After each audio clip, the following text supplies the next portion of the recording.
Hey everyone, here we are. Darren Eldridge here. I am the Dark Geek, and you have just entered the Dark Geek Zone. And we are live from the Yarmouth Moose, 2270. We are at Event 6 in our Summer LOD Series 2024. And I am super stoked to finally get the opportunity to meet and actually have on our silly little show somebody who probably most of you know who are watching this. My first time to meet him.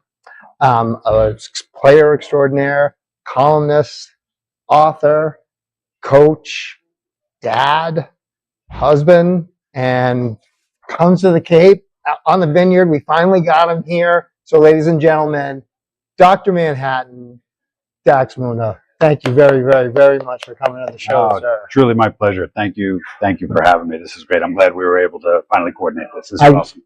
It's exciting for me. I mean, this actually kind of, I feel, makes me a little legit. And I know my wife has been, she's just been like, oh my God, just go to the Moose, go early. I was an hour early to the ferry to pick him up and everything. So, needless to say, I'm excited, and I do thank you for your time. And I want to thank Mrs. Munna for letting him come over here. I know that's taking family.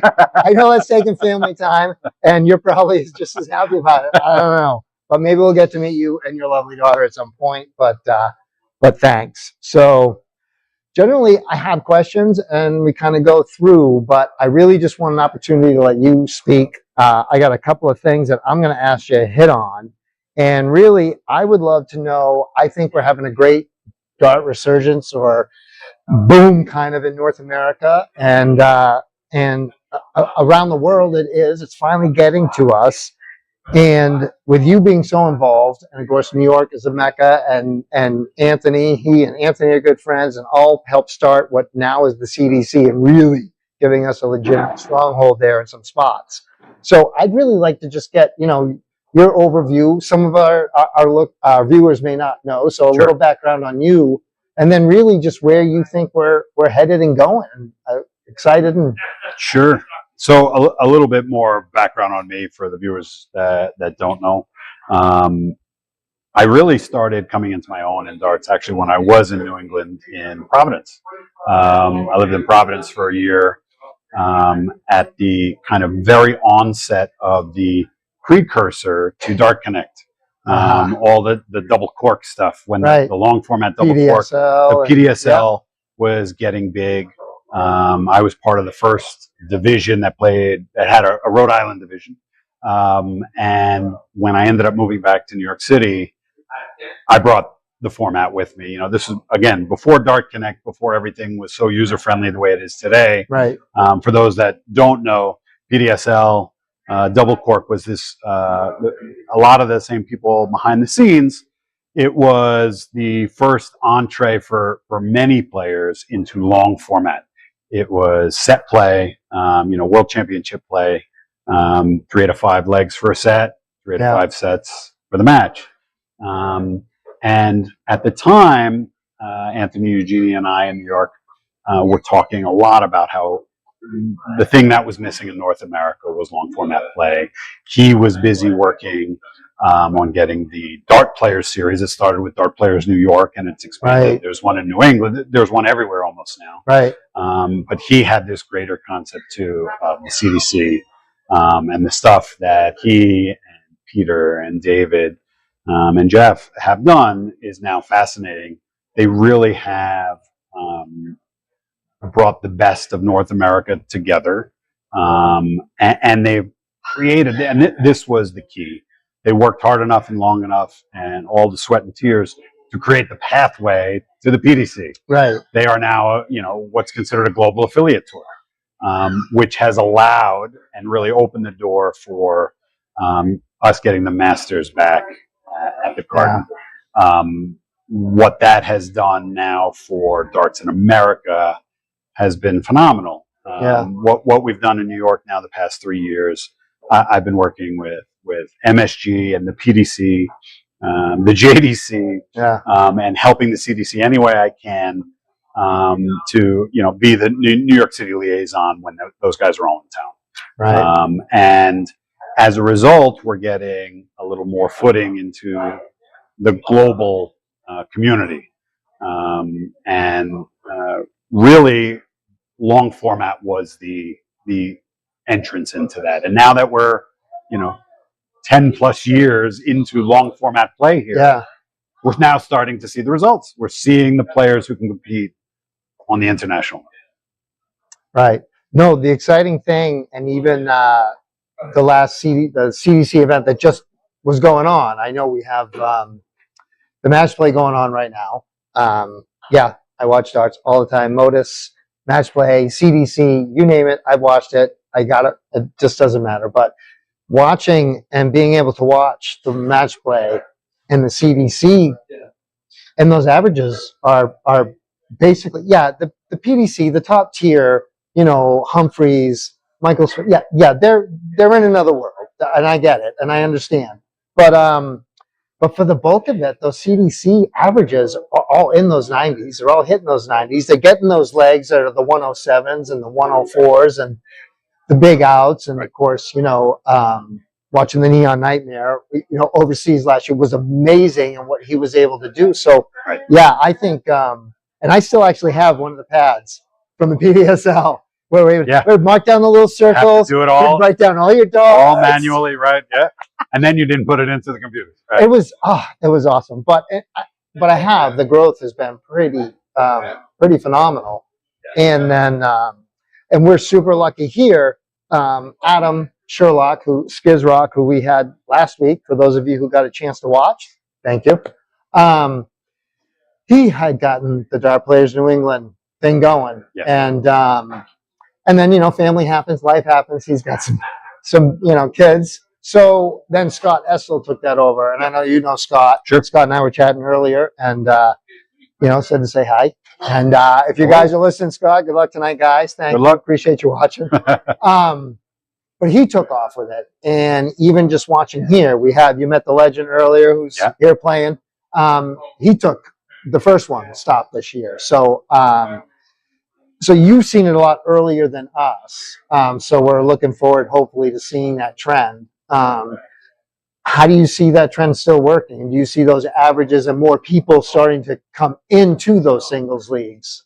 Sure. So I think, and this is the perspective not a lot of players have when they start talking about averages, thinking about averages. A lot of times the conversations get inflated when people are saying, well, sometimes I average an 80. Well, that's not how averages work. Yeah. So the way that you need to start thinking about that all players should start thinking about averages is in the 3 dart increments, the turns to the line. Yeah. So a lot gets lost in the numbers of it all. But if you start thinking about the turns to the line, 15 darts is 100 and change. Right. 18 darts is 83.5. 21 darts is 71.5. There's a lot that gets lost in the sauce when you're talking about the averages that are between darts 18 and 19, a turn to the line. Yeah. So dart 18 is 83.5. Dart 19 is 79 and change. So when your averages is getting caught in between a turn to the line and whatever level you're on, that's where legs get won and lost. So you look at the pros when someone is over that 100 range, we tend to think of 100 as a round number, but it's really about the turn to the line. Right. It means your opponent is not getting to throw dart 16, 17, and 18. And that's when players start breaking down averages and thinking about them that way, it's actually pacifying, it's relaxing.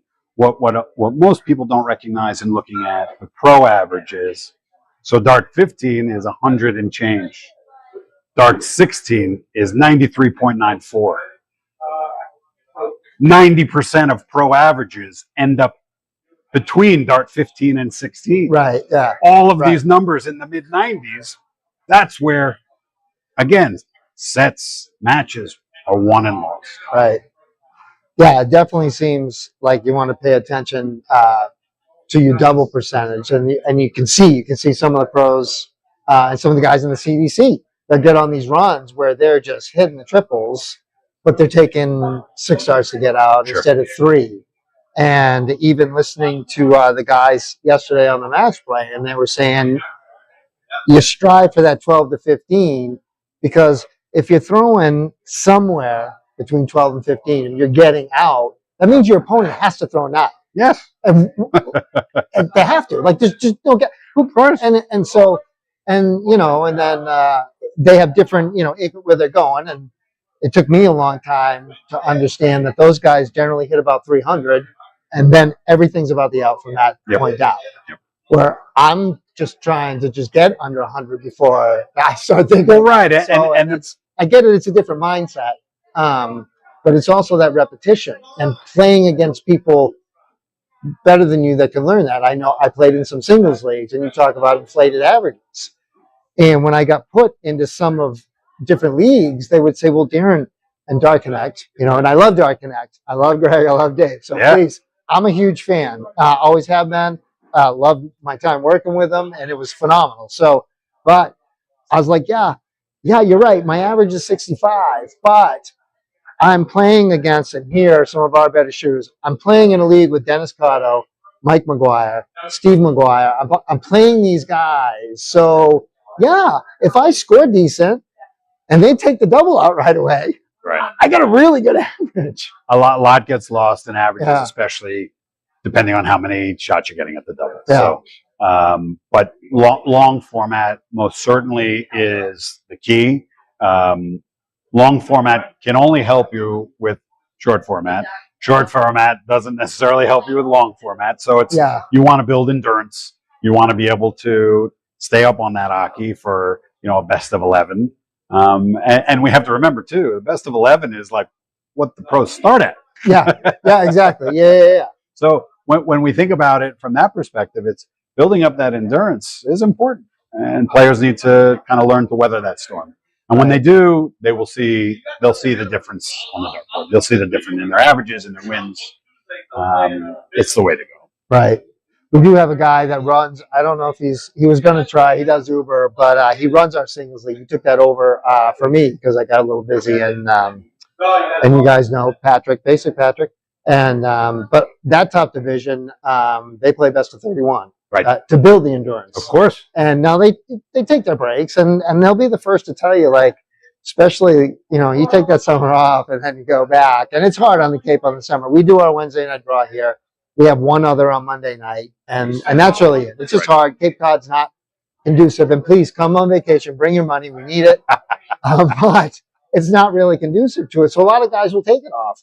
And then, but they do, and they really enjoy that. And it is cutthroat. Like our DPNEs now are, you know, that's how you start. Best of 11, and it's amazing when you think about, you know, drive an hour and a half or 2 hours, go play, you know, pay your 65, your 80, whatever you're gonna do, and 5 legs, you could turn around and drive home in 2 hours. But that's the game. Like that's our game. And the singles leagues, and we try to explain it here that our league is they're social. It's a very social thing. Right. I don't want to lose, but nobody wants to go out, spend 5 hours, and play, you know, 5 legs of darts, and think that you're gonna, you know, really improve a lot or get that game there. It's very hard to do that. So those singles leagues are big for building, and the pro game is 5. So everyone, of course, you know, in the bars, everyone always has fun with cricket and wants to play cricket. I have said this numerous times. I'm sure there's lots of other players who will agree. You get good at 501, your cricket game improves too. Getting good at cricket doesn't necessarily make you better at 501. I love cricket. I love when people want to pick cricket, and I say, "Are you sure?" But I would much prefer to play 501. It's a different level of focus, different approach, and the way I always talk about it when I'm coaching is when really talking about the difference between 501 and cricket. And this is something I don't think enough people put credence into. 501 is a race, right, and cricket is a fight. So if you're thinking about cricket in terms of getting down to the ball the fastest, that's one strategy. It's not always the strategy. And the way I like to talk about it is, especially when I'm talking to European players who are new to cricket. Yeah. I say cricket is very American because Americans like to fight. I said, so you have to think about cricket as a fight. And fights aren't always won by throwing, the quickest shot. Sometimes it's by dropping the biggest bombs. Right. And really it ends up being about taking away a person's will. But 501 makes you, long format 501 will make you better at every darting endeavor you take on. Yeah. Yeah. And from a TV aspect, because people ask me, they go, well, I just don't understand why they won't play cricket. And I said, because you can time a 501. Like, you know how long it's going to take you, roughly. Not to a, science. In the pro level, the CDC level, those, you know how long it's going to take. When Scott figures out the DPNE format, he knows how long, basically, most of those guys are going to take. You're going to have a leg or two that doesn't. And cricket, there's just no, it can be the never-ending story, especially if you have two people who know how to play the game and are good at it. So, but now, if I've done my research correct, though, your first win at a major tournament was with Mr. Freddy Krueger in cricket, correct? It was actually the first tournament I ever played, too. Right, yeah. I had really no inclination of playing tournaments. When I moved up to Providence for a year, Fred Krueger and I became practice partners. And at the time, he was a top ADO player and taking a lot of scalps. And he said, oh, by the way, you're going to come with me to this tournament next weekend. And I laughed. I said, Freddie, I don't know that I'm ready. And he laughed right back at me and he said, we're going to win. I had no perspective on how good I was getting, what competition on a regional or national level looked like. I had played some great players in New York, and by the time I moved back to New York, we did a lot. We really blew up the PDSL and the singles league. Yeah, Freddie and I won the doubles cricket in the first event I ever played at. So it really gave me a good perspective on, okay, I think I know how to play this game now. I think I know what I'm doing. Right. And it also really gave me perspective, because I hadn't been playing that long. Gave me perspective on getting past players whose names I knew, who had been playing for many years. Say, well, there's got to be a better way for people to do what I just did. I won much quicker than most of these players had done. Right. And I recognized that kind of how I approached, I had a national level practice partner 3 days a week. Wow. All to yourself. All to myself. Right. Like, we would go out and he would bust me up. And I had no idea how good I was getting, taking, 70% losses to him. Right. And that's what players need to be willing to do to improve. Sadly, there are a lot of egos involved and people get sensitive about doing such things. I had absolutely no issue playing with a monster player and learning the game. Right. And by the time I moved back to New York, we really we blew up the long format singles. We started with one division just to prove the concept in New York. Right. And then it quickly ballooned to 20 divisions of all different skill levels. We started a New York City Premier League, which was the best players in, the tri-state area, really. Yeah. Including some top national shots, and had a lot of money behind it too, which really garnered interest. So right, absolutely. So now you're still very involved. You said you're actually for vacation. You're missing a couple of nights of league. Yes. So sorry, guys. So sorry, but not sorry. So. So you know a lot. Obviously, you know a lot of the top players. You know Anthony and Peter. Yeah. I can't make it to New York in June. However, the two PDC, and actually, there's where I went as Dark Connect. That was in Vegas. Right. And then there I am at Snickers. Oh, nice. And so I got to do it in Vegas. I remember getting all giddy because I was working for Dark Connect, and I got to sit right beside the PDC score guy. Oh. And so I was sitting there doing Dark Connect. I had him, super nice guy here, and the referees would sit on my left. And so Kurt Bevan spent some time there. George Noble told me all kinds of stories. But I got more giddy because Peter Cetera walked by, and he was like, "Hey, Darren, do you mind if I leave these here?" And I was speechless. And I remember going to Greg Tom, who gave me the opportunity. He and Dave brought me out, Sure. gave me the opportunity to be there and be behind the scenes and stuff. And I remember going to Greg going, "Oh my God, Peter Cetera knew my name." And Greg just laughing and going on. And he's like, "Yeah, these guys," and this is, believe it or not, I'm getting to a point. So I was just kind of like, "Oh my God." And Greg was like, "Look, these guys pay attention. Like, Dad, Peter knows who you are. Anthony knows who you are." And I was like, "Oh my God." So, and it leads me to my question, because you know a lot of people. Who are there people that you think are going to be on that CDC stream soon that maybe we haven't seen? Are there some up and comers that you're like, "Oh my God, yeah, there's this guy who's coming out of here"? So It just seems like new guys now are just coming out of the woodworks from nowhere. well, and that's the wonderful thing about our community, and especially for as big as the country is. Right now, there's someone practicing in their basement or their garage who nobody knows about, who's throwing 18 darters for fun, and has no idea that maybe these opportunities exist, or that it was one of the things during lockdown I recognized with I was never big on thinking about the internet darts but there were people who were discovered because of lockdown who had really, it was too far to go travel to their local leagues or their local tournaments. Yeah. So all they would do is blast at home. They'd throw and they'd be banging on that board for hours.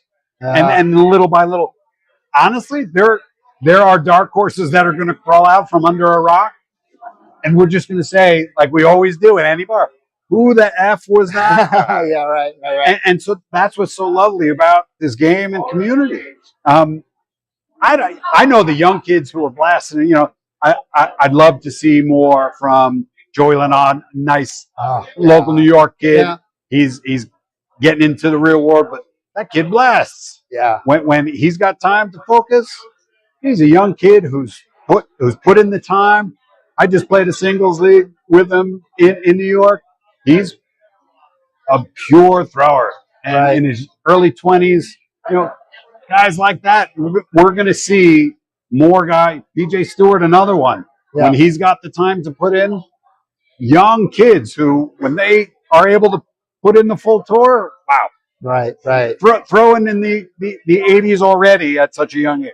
Right. Yeah. I got to actually watch Peter, met him, his dad, at the Seacoast last year. So, yeah, wow. It was just like, wow, this is, and it really was. I know people look and you think, "Oh, it's darts, so they're in a pub and there's going to be drinking and there's going to be this and all of that." And I consider it anyways. We did our second youth tournament last May and went amazing. And you met Peter Field, and we call him the donator because he has donated thousands to our youth event. He's pretty much single-handedly going to pay for the youth event next season. Wow. And it's amazing, but it is a good environment for these kids to grow up in. In addition to the fact that you're learning how to, the math skills that you're learning, and just decision making, because there's more than one way. There's more than one way to take a 130 out. There's more than one way to do these things, and you find what works. But the decision making, the teamwork, breathing and everything. And what seems to be another big thing is now all these kids that are coming out are in shape. And like they go to the gym. They're not interested in going to the pub. I'm going to get up, I'm going to go to the gym, I'm going to work out, then I'm going to go to the dart hall, play darts. The one thing I've been involved with really since the Masters came to town at MSG was doing work with both the PDC and JDC to change the culture and the way we think about darts, not just in the UK, but across the world. Right. They're making a big push to, in essence, take the pub out of it because they want to engage the youth. The JDC has dozens and dozens of youth academies now in the UK. When they were here in New York, I got accredited with their program, as did a few other people. Nice. We're going to be looking to do JDC affiliated youth academies all across America now. Wow. So we really want to engage the young kids. We want to do it in a place that is fun and safe, where they can learn and grow. Right. And that's where a lot of these, the Luke Littler effect is real. Right. Yeah. He came from the JDC youth system. Right. So it's real and it can happen. And even if it doesn't happen at that scale, just having kids get involved with something, especially if your locale doesn't have a lot of outlets for kids. Right.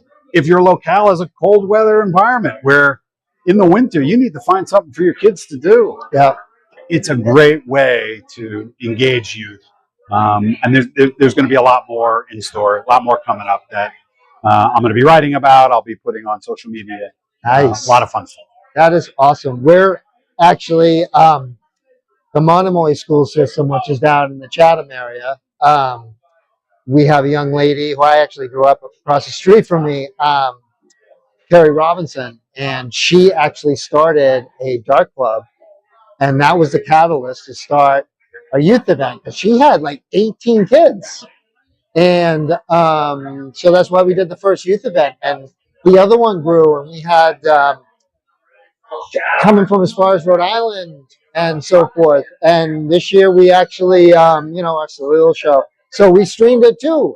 And it was great because we had some of the parents going, the grandma got to watch it. She couldn't get here, but we showed her how to use the stream. And it was just so good to see the growth. And we're super lucky here. You're going to meet Calvin right there. He's our Hawaiian. He actually had the first bounty. He went back to back the first two events. But he is a football coach at one of our local high schools, and his son plays, and he too is trying to get darts into that school. And we're hoping that we can work a little intramural stuff between the schools. But it's been great, and we're pretty excited. But seeing you guys put that together. And I had the opportunity to meet Erin Quinn. Yes. When I was down in Philly one time. And hey, Erin, if you happen to see it. But what she does with the youth is amazing too. And you guys got such a strong group there. She does a great job as the CDC youth director. She is the one responsible for overseeing the kids when they go to Gibraltar. Yeah. She really, and besides just being there with them for the game, she really impresses upon them the need to represent both your country and the team on a larger scale, because it's not just about, we're a team that's showing up for this. We're the only one or two American teams or Canadian teams showing up for this, and we're the new kids on the block, and we have to show a level of respect to both teams that have been there and the institutions that have provided us the opportunity to say, we're approaching this the right way. And she does a very good job. Yeah, she seems really, I know I enjoyed meeting her, and it was awesome. So, all right, so we're getting on 7/22. So I know your plan. I want to make sure you get signed up. Yep. Is there anything that you haven't hit on that maybe I haven't asked and you just want to? So from the perspective, I love working with community. I love that I'm able to get out here for this tonight. I love working with players. Like you said, I'm a family guy, so my priorities start with family. People always ask me, why don't you play more? Well, family comes first. Yeah. But when I do get out, I love working with people, and that's kind of what led to the coaching and the coaching column and wanting to really be there for the community. So I do the nice column for A to Z Darts. Right. Roughly every 6 weeks to 2 months, I do something. And I just signed up with Dart Asylum to write a coaching column for them, a little bit of a bigger international global community. And it's all free content. It's stuff that I just literally put out there because I want to see people improve. I would love nothing more than to create darting monsters in this country. So. Yeah. Now, if there is somebody out there who wants to reach out to you personally, because you do the coaching, and I, I don't know exactly what that all involves. Is there some place that they can go and find directly contact? Of course, you can reach out to me through a2zdarts.com. You can reach out to me on Facebook or through Dart Asylum. All have social media presences. I'm easy to find. DAX. You look for the big blue Dr. Manhattan face. It's not hard to spot. It is. It is very easy to find and very helpful. So, all right. Well, I want to say thank you so very much. Truly my pleasure. We want to give Dr. Manhattan a big round of applause and thank you. You need to get over there. Make sure you get signed up. Okay. I'll take that microphone. The last thing I am going to say is we have a tradition now where everybody who has been a guest has signed our banner. So just before you leave tonight, when we take down and clean up, I'll need you to sign it. We'll get it later on. Just want to make sure we get it. All right. Go get good. All right. Okay. So you know how we end this. I'm just going to real quick. Don't forget about the Monday night Luck of the Draw at Brewster Pizza. 7 o'clock sign-ups with Meat Lovin', $5. You get in, generally double elimination. Bar matches the pot. That's in Brewster, Mass. Thursdays, Plymouth VFW. Scott Ferguson. Fergie runs out one at the Plymouth VFW just over the bridge from us. Just before the bridge if you're coming the other way. $10 sign-up. $10 to get in, 7 o'clock sign-ups. All right? So hope this all went through. Not sure how we did or how we didn't. We'll find out, I guess, later when we watch it. I can't thank Dax enough. I got to get over there to get on the brackets. I want to thank you. And hey, remember, be the reason somebody smiles, okay? It's going to make you feel good. It's really going to make them feel better. And for just a short period of time, this world's going to be a better place. I want to thank you guys very, very much. We're going to take you out of here with a little slideshow. And we're going to transition. Be good.